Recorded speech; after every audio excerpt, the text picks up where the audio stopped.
সবার উপাস্য হলো আমার ভগবান। এই বিশ্ব ব্রহ্মাণ্ডে সবার উপাস্য, সবাই ভগবানের আরাধনা করে। প্রশ্ন আসে কি, ভগবান কার আরাধনা করে?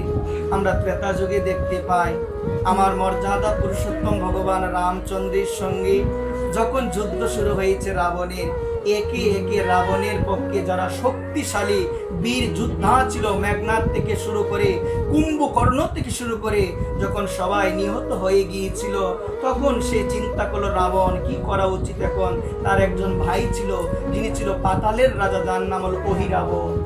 সবাই বলি তো নামটা কি? একটু ধ্যান দিয়ে শুনলে পাবো, হয়তো অনেকে জানেন। একটু ধ্যান দিয়ে শুনি মা, উত্তর পেয়ে যাবো মা। সবার উপাস্য কে গো মা বলো? ভগবান। কিন্তু ভগবানের উপাস্য কি? দেখো আজকে এই চরিত্রের মধ্যে ভক্ত চরিত্র যদি শুনি, রামায়ণ যারা শুনেছেন তারা জানেন রাবণের ভাই নাম কি গো? অহিরাবণ। অনেক শক্তিশালী, আমরা তো জানি রাবণ অনেক শক্তিশালী, রাবণের থেকেও অনেক শক্তি ছিল, অনেক শক্তি, অনেক বীর্যবান ছিল, যার নাম হলো অহিরাবণ। রাবণের পক্ষে যে মহান যোদ্ধারা ছিল, একে একে তারা যখন নিহত হয়ে গেল, তখন শরণ নিয়েছিল অহিরাবণের রাবণ। রাবণ শরণ নিয়ে বলেছিল, একে একে আমার পক্ষ থেকে সমগ্র বীর্যবান যোদ্ধারা নিহত হয়ে গিয়েছেন, এখন আমি আপনার শরণাপন্ন হয়েছি, এবার আপনি আমাকে রক্ষা করুন। তিনি তো রাক্ষস ছিল, রূপ পরিবর্তন করতে পারত। চিন্তা করলেন, আমি লক্ষ্মণ এবং রামকে ধরে নিয়ে পাতালে নিয়ে আসবো। রাত্রিবেলায় গিয়েছেন, গিয়ে দেখছেন তাঁবুতে ভগবান শয়ন করছেন, লক্ষ্মণ শয়ন করছেন, একজন পাহারাদার হনুমান। কে পাহারাদার গো? হনুমান। চিন্তা করলেন, হনুমানকে তো আমি ফাঁকি দিতে পারবো না, হনুমানকে ফাঁকি দেওয়া সম্ভব নয়। যে কোনো রূপে নেই না কেন, হনুমানকে ফাঁকি দিতে আমি পারবো। হঠাৎ মাথার মধ্যে একটা বুদ্ধি আসলো রাবণের, একজনের রূপ যদি আমি ধারণ করতে পারি, অবশ্যই আমি ফাঁকি দিতে পারবো। একজনের রূপ, যিনি সমস্ত কিছু ত্যাগ করে প্রভু রামচন্দ্রের শরণে এসেছে, আমি যদি বিভীষণের রূপ ধারণ করি, আমাকে সে আর সন্দেহ করবে না, সন্দেহ করবে না। বলছেন বিভীষণ তার নিজ ভাই রাবণকে পরিত্যাগ করে সে আমার ভগবান মর্যাদা পুরুষোত্তম শ্রী রামচন্দ্রের শ্রীচরণে শরণ নিয়েছে, আমি তার রূপ নিলে সে আমাকে সন্দেহ করবে না। বিভীষণের রূপ নিয়ে তার কাছে গেলেন, সে দেখে বললেন, আপনি না একটু আগে শয়নে গিয়েছিলেন, কখন বের হলেন? বলছে, তোমাকে দেখার জন্য আমি বের হয়েছি। এই কথা বলে যখনই তাঁবুর মধ্যে প্রবেশ করলেন, গিয়ে দেখলেন না ভগবান রামচন্দ্র ভাই লক্ষ্মণ শুয়ে আছে, তাদেরকে অপহরণ করে পাতালে নিয়ে চলে গেলেন। একটু পরে বিভীষণের নিদ্রা ভঙ্গ হয়েছে, আবার আসলেন দেখার জন্য। কাকে দেখার জন্য? হনুমানকে। হনুমান বলে, একটু আগে না আপনি গিয়েছিলেন, এখন আবার আসলেন কেন? বলছেন, একটু আগে গিয়েছিলাম মানে আমি তো ঘুমিয়েছিলাম, আমি তো আসি না। কে গেল, কে আসলো? আমি তো আসি না, আমি তো শয়নে ছিলাম। এই কথা বলে তিনি তাড়াতাড়ি করে ঘরে প্রবেশ করলেন। তাঁবুর ভিতরে গিয়ে দেখে ভগবান নাই, লক্ষ্মণ নাই। চিন্তায় পড়ে গেলেন, কি হয়েছে? তিনি তো সর্বজ্ঞ, সবকিছু জানেন, বুঝেন, তার মতো ভক্ত জগতে দুর্লভ। জগতে দুর্লভ মা, হনুমানের ভক্তির কথা জগতে দুর্লভ। হনুমান কোথায় থাকে গো মা? প্রশ্ন আসে না হৃদয়ে? শাস্ত্র বলছেন, যত্র যত্র রঘুনাথ কীর্তনং তত্র তত্র কৃত মস্তকাঞ্জলিম বাষ্পবারি পূর্ণ লোচনং মারুতিং নমত রাক্ষসন্তকম। বলছে, যেখানে যেখানে প্রভু রামের গুণগাথা আলোচনা হয়, যেখানে যেখানে জয় রাম শ্রীরাম সীতারামের ধ্বনি হয়, সেই জায়গার মধ্যে একজন অবশ্যই অবশ্যই তাকে, তিনি হলো মহাবীর হনুমান। অবশ্যই আছে। প্রভু রামচন্দ্রের নাম যে কীর্তন করে, তার মহিমা যে শ্রবণ করে, সেই জায়গায় আছে হনুমান। এই বিশ্বাস আজকে আমার মতো অধম আজকে এই জায়গায় কথা বলছি, ভক্তি নাই, শ্রদ্ধা নাই, তারপর হৃদয়ে একটা বিশ্বাস আছে। প্রভু রামচন্দ্রের কথা কি বলবো, যোগ্যতা নাই, কোনো কিছুই নাই আমার, কিন্তু প্রভু যতটুকু কৃপা করে বলাই ততটুকুই বলি। কিন্তু এই বিশ্বাসটা আছে শাস্ত্র থেকে। আজকের এই জায়গার মধ্যে মহাবীর হনুমান, সংকট মোচন হনুমান, প্রভু রামের একনিষ্ঠ দাস্য ভক্ত এই জায়গার মধ্যে আছেন, এই জায়গার মধ্যে আছেন। এই বিশ্বাস কি আছে আমাদের হৃদয়ে? আছে মা। দেখো মা, হনুমান আছেন এই জায়গার মধ্যে, তিনি শুনছেন তার প্রভুর মহিমা। রাধে শ্যাম। মা লক্ষ্য করে শোনো, তিনি বুঝতে পারলেন হনুমান এত শক্তিশালী ছিল, তিনি বুঝতে পারলেন তিনি সাক্ষাৎ ভগবান শিবেরই অবতার, একাদশ রুদ্র অবতার। ভগবান শিবই প্রভু রামচন্দ্রের সেবার মধ্যে অংশগ্রহণ করার জন্য তিনি হনুমান রূপে তিনি অবতীর্ণ হয়েছেন। তিনি বুঝতে পারলেন যে এটা হলো অহিরাবণের কাজ। তিনি পাতালে প্রবেশ করবেন। যখনই পাতালে প্রবেশ করবেন, মা ধ্যান দিয়ে শোনো, পাতালে প্রবেশ করার সময় তিনি দেখতে পেলেন একজন পাহারাদার অবস্থায় রয়েছে, একজন পাহারাদার অবস্থায় রয়েছে, যার নাম হলো মকরধ্বজ। নামটা কি? মকরধ্বজ। মকরধ্বজ কার ছেলে গো মা? হনুমানের ছেলে। একটি প্রশ্ন জাগবে, হনুমান কি বিয়ে করেছিল? করে নাই মা। বিয়ে সন্তান আসলো কিভাবে মা? এক সময়, ধ্যান দিয়ে শোনো, এটি শিক্ষা নেব এখান থেকে। এক সময় হনুমান যখন সমুদ্রপথে তিনি যাচ্ছিলেন, সমুদ্রপথে যাওয়ার সময় তার শরীর থেকে ঘর্ম পড়েছিল। ওই ঘর্ম থেকে একটি বিশাল মৎস্য সেটি গ্রহণ করেছিল। গ্রহণ করার পরে সেই বিশাল মৎস্যের গর্ভ থেকে জন্ম নিয়েছিল ওই মকরধ্বজে। হনুমান সব জানতেন, কিন্তু মকরধ্বজ জানতেন। তিনি গিয়ে দেখলেন তার ছেলে দাঁড়িয়ে আছে। ছেলেকে বললেন, আমাকে জায়গা দাও, আমি পাতালে প্রবেশ করব। বলছেন, জায়গা তো দিতে পারবো না, কারণ রাজার অনুমতি নাই।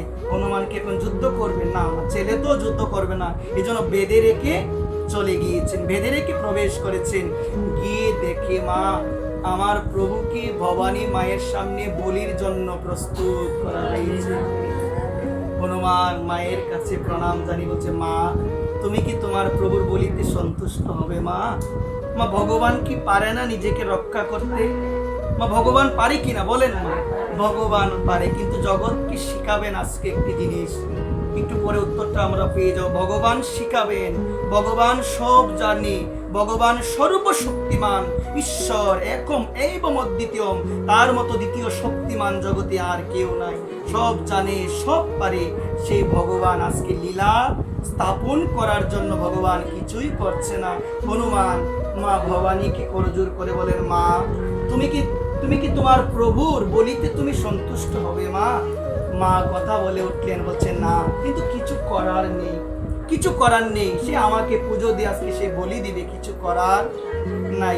যখন প্রভুকে যথাসময়ে বলির জন্য প্রস্তুত করা হলো, বলি দিবে। এখন আমরা জানি আমাদের ব্রাহ্মণ সমাজে যখন বলি হয়, কানে কানে কি জানে বলে পুষ্প আদি দেয় কিনা মা, ছাগলকে বিভিন্ন কিছুই কিন্তু দেওয়া হয়। আজকে প্রভুকেও বলছেন, তোমার যদি কোনো ইচ্ছা থাকে, তোমার যদি কোনো উপাস্য থাকে, তুমি তাকে স্মরণ করতে পারো। তোমার তো একটু পরে বলি হয়ে যাবে, তোমার আরাধ্য, তোমার উপাস্য, তুমি যাকে উপাসনা করো তাকে তুমি স্মরণ করো।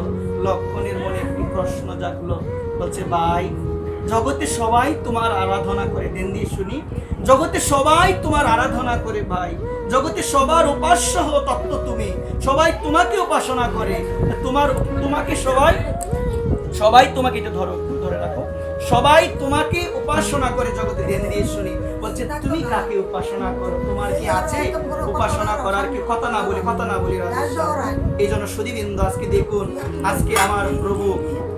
আজকে আমার প্রভু রামচন্দ্র বললেন জগৎবাসীকে আজকে জানিয়ে দিলেন, বলছে লক্ষণ তুমি জানো না। বলছে লক্ষণ, মা ঠিক করে দাও, কথা না বলি। বলছে লক্ষণ তুমি জানো না? লক্ষণ আমারও উপাস্য তত্ত্ব রয়েছে। আমার উপাস্য তত্ত্বকে জানো লক্ষণ? আমার উপাস্য তত্ত্ব হলো আমার ভক্ত। মনে মনে আজকে স্মরণ করলেন মহাবীর হনুমান। যখনই হনুমানকে স্মরণ করলেন, হনুমান শক্তিমান হয়ে শক্তি ধারণ করে অহিরাবণকে সঙ্গে সঙ্গে বধ করে দিয়েছে। জগৎকে আজকে জানিয়ে দিলেন, জগতের সবার উপাস্য তত্ত্ব হলো আমার ভগবান, কিন্তু ভগবানের উপাস্য তত্ত্ব হলো ভগবানের ভক্ত। কি করে ভেবে নিলাম আমি ভক্তকে শ্রদ্ধা করব না, সম্মান দিব না, ভগবানকে ডাকবো পেয়ে যাব, কোটি জন্মেও কৃষ্ণকে পাওয়া যাবে না।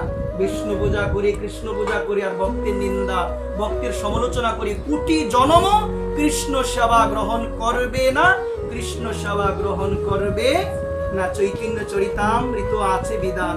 এই জন্য মা বৈষ্ণব চরণে যেন কখনো অপরাধ না হয় আজকে জানিয়ে দিলেন। যখন ভগবানকে নিয়ে চলে যাবেন, হনুমান বললেন, এখন তো পাতাল রাজাকে কি করা হলো? বধ করা হলো। রাজা হবে কি এখন? রাজা যদি না থাকে রাজ্য তো পরিচালনা করা যাবে না। প্রভু বলছে আমি আগেই ঠিক করে রেখেছি পাতালের রাজা আমি কাকে করব। বলছে প্রভু কাকে করবে? বলছে তোমার সন্তান মকরধ্বজকে আমি রাজা করে দিব। জগৎকে জানিয়ে দিলেন আমার প্রভু সবাই আমাকে উপাসনা করে, কিন্তু আমি উপাসনা করি ভক্তকে। কোন ভক্ত জানো মা? অনন্য চিন্তয়ন্তু মাম যে জনা পর্যুপাসতে তেষাম নিত্য অভিযুক্তানাম যোগস্কেমং বহাম্যহম। যে ভক্ত অনন্য নিষ্ঠা ভরে সর্বদা তাকে স্মরণ করে, যে ভক্ত সর্বদা অনন্য চিত্তে আমার রাধারানীকে স্মরণ করে, আর কিছু জানে না, আর কিছু বুঝে না, দিবা নিশি অহর নিশি, কিবা শয়নে কিবা ভোজনে, কিবা রাত্রি কিবা দিন কিবা ভোর, সর্বদাই যার হৃদয়ে শুধু কৃষ্ণ নামের চিন্তা হয়, রাধারানীর চিন্তা হয়, সেই ভক্তকে আমার গোবিন্দ অনেক অনেক ভালোবাসে। পর্যুপাসতি তেষাম নিত্য অভিযুক্তাম। যে আমার সঙ্গে নিত্য যুক্ত হে অর্জুন, সেই ভক্তের যুগ এবং কেম দুটাই আমি বহন করি। সুধীবৃন্দ, আমার তো সেই অনুরাগ জন্মালো না, আমার সেই অনুরাগ এখনো জন্মাই নাই।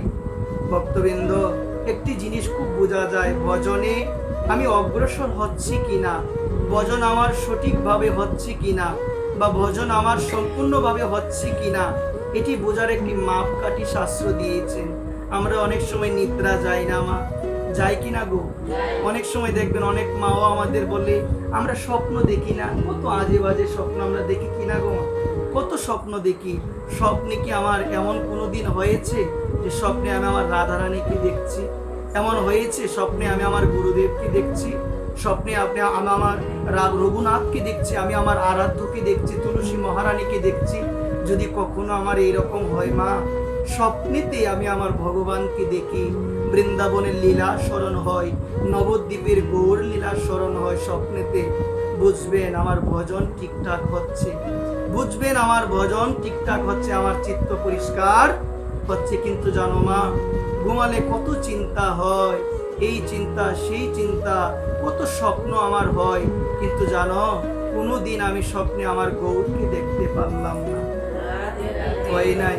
যদি বলি হে গৌর, আমি তো অনেক পাপী, কিন্তু আমি জানি তোমার করুণাতে কোনো পাত্র অপাত্র বিচার নাই। আছে কি মা?